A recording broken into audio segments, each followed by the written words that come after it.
Hi guys, so today I wanted to show you how to find specific feedback on assignments that are submitted that don't show up in the notification. So if I go back, for example, to yesterday, Wednesday, we turned in the draft of the essay. So we'll click back on where we submitted that document or that photograph.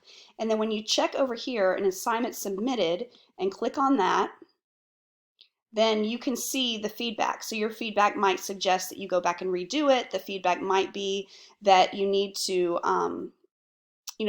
maybe steps for the next day, which in this case was the revising the essay. So I kind of guided you in one way or another of how to do the next day's assignment. It might say, come see me in my office hours, in which case you could come to the office hour at 12:30 or just email me and ask for another time. I'm always willing to meet. Anyway, I just wanted to let you know how to do that. Thank you so much. I should have had this comment section turned off, but and I just wanted to let you know that that's how you find the feedback.